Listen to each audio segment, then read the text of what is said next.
Assalamualaikum warahmatullahi wabarakatuh. Alhamdulillah hamdan katsiran tayyiban mubarakan fi kama yuhibbu rabbuna wa yarda. Asyhadu an la ilaha illallah wahdahu la syarikalah wa asyhadu anna Muhammadan abduhu wa rasuluh. Allahumma shalli wa sallim wa barik ala Muhammadin wa ala alihi wa ashabihi wa man tabi'ahum bi ihsanin ila yaumiddin. Jamaah salat subuh yang dirahmati Allah. Pepatah mengatakan banyak jalan menuju Roma. Tentu itu hanyalah istilah. Sebagai seorang muslim, kita mempunyai prinsip bahwa banyak jalan menuju surga. Kisah, kalau kita belajar tentang kisah, bahwa banyak kisah-kisah para sahabat dan orang-orang sebelumnya, dengan amalan kecil Rasulullah memberikan motivasi untuk masuk ke surga. Di antaranya adalah perkataan ketika sahabat bertanya, "Ya Rasulullah, bila kami nasihat." Apa kata Rasulullah? "La taqdab walakal jannah." Janganlah marah, bagimu surga. Sehingga untuk menahan marah, tentu bagi orang yang pemarah, itu dijamin surga oleh Rasulullah. Bahkan Rasulullah mengatakan sampai 3 kali. Kemudian contoh lain, seorang sahabat Bilal bin Rabah. Beliau hanya merutinkan wudhu di saat dia hadas. Tidaklah beliau berhadas kecuali dia berwudhu. Apa jaminannya? Terompah beliau sudah mendahului di surga. Kembali ke kilas balik yang masa lalu di Bani Israel, seorang wanita yang dikatakan mencanakal, pelacur, hanya memberikan minum kepada anjing juga dijamin surga.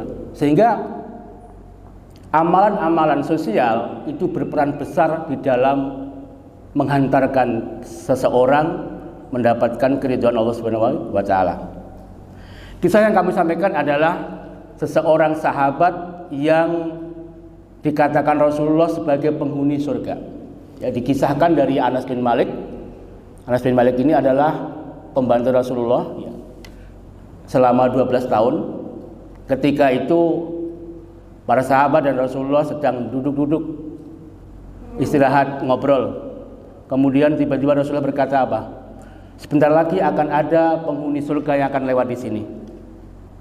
Benar-benar ada seorang kaum Ansor sambil menenteng sendalnya setelah habis wudhu dan sholat sunnah di masjid. Kejadian itu sampai 3 kali, sampai 3 hari. Sehingga bagi sahabat senior yang lain, tentu ini merupakan tantangan. Ada apa rupanya bahwa Rasulullah mengatakan bahwa orang ini penghuni surga.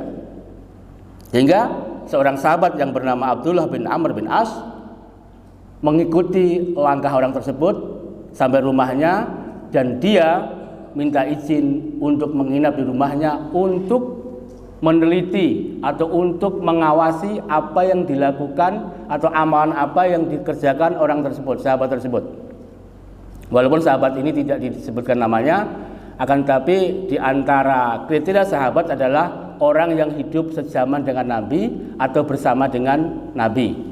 Bahkan orang yang melihat dari jauh pun itu dianggap sahabat. Menginap 3 hari. Dan di situ ternyata setelah diikuti tidak ada amalan spiritual yang istimewa. Sholat malamnya biasa, akan tapi yang didapatkan di situ adalah ketika bangun tidur di tengah malam, lelaki tersebut berzikir dan bertakbir memuji Allah. Kemudian sampai menjelang subuh, kemudian dia sholat subuh. Itu berlangsung sampai 3 hari.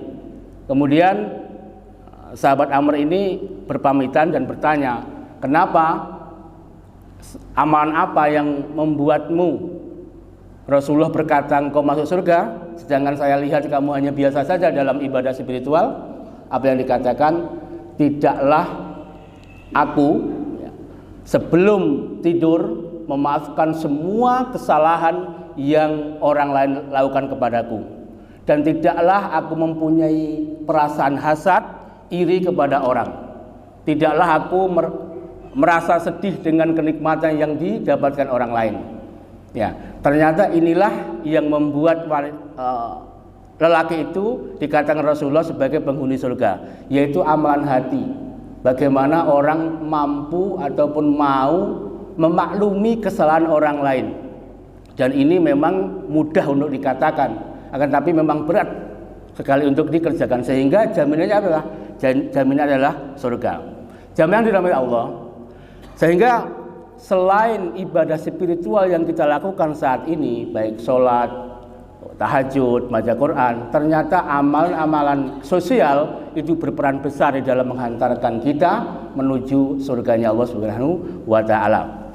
Sehingga boleh jadi sekarang ini di saat kita di sini, kita tidak bisa melakukan amal yang lain yang bisa dilakukan orang di luar sana. Kita di sini mungkin berzikir, sholat, baca Quran, tapi orang yang mengantarkan orang yang tersesat itu teman-teman kita yang di keamanan. Orang-orang yang menghantarkan orang yang bertanya alamat tentu teman-teman kita yang di luar sana. Di situ kita tidak bisa mengamalkan itu, padahal itu kebaikan yang sangat besar. Sehingga di antara hadis Rasulullah adalah kebaikan itu bagaimana engkau membantu orang, walaupun hanya engkau mengangkat barangnya ke dalam kendaraannya. Ya. Sehingga di antara penyesalan orang yang tidak bisa berbuat kebaikan, itu nanti di surat Al-Munafikun disebutkan bahwa ada orang yang menyesal sehingga berkata kepada Allah, Rabbi laula akhortani ila ajalin qarib. Ya Allah, seandainya kematian ini engkau tunda, niscaya aku akan kembali ke dunia, dan kembalikan aku kepada dunia, maka aku akan apa? Fasoddaqo. Aku akan berinfak, akan bersedekah, akan menjadi orang yang solehin. Bukan kembali ke dunia untuk sholat, untuk baca Quran, akan tapi kembali ke dunia ingin berbuat sosial, ingin berbuat kebaikan, menjadi orang yang baik. Karena apa? Sebaik-baik manusia adalah bagaimana dia menjadi manfaat bagi orang lain. Khairun nas anfa'uhum linnas. Sebaik-baik kalian adalah orang yang bermanfaat bagi orang lain. Jamaah yang dirahmati Allah, sehingga pelajaran yang bisa kami ambil dari kisah ini adalah perbuatan hati, amalan hati, perbuatan sosial itu sekali lagi berperan besar di dalam menghantarkan kita di dalam mencapai ridho Allah Subhanahu wa taala. Tentu didasari dengan keimanan yang kuat, tauhid yang kuat. Sehingga tauhid yang kuat melahirkan ibadah yang benar, iman yang benar akan merefleksikan perbuatan amal soleh kita di dunia ini sehingga kita bermanfaat bagi orang lain. Kemudian di antara kisah yang kami sampaikan tadi adalah bahwa di antara adab orang bertamu itu 3 hari, ya, menginap itu 3 hari, sehingga tentu lebih dari itu mengganggu privasi si tuan rumah itu sendiri.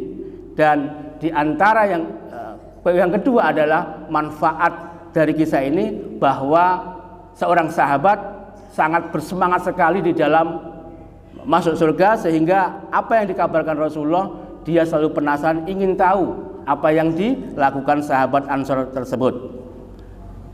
Hadirin yang dirahmati Allah Subhanahu wa taala, kemudian yang terakhir adalah bagaimana kita melatih diri kita agar tidak mudah marah, mudah memaafkan, dan melatih diri kita agar kita bersih hati kita dari iri, hasad, dan dengki kepada saudara kita. Demikianlah yang bisa kami sampaikan. Mohon maaf atas segala kekurangan dalam penyampaian.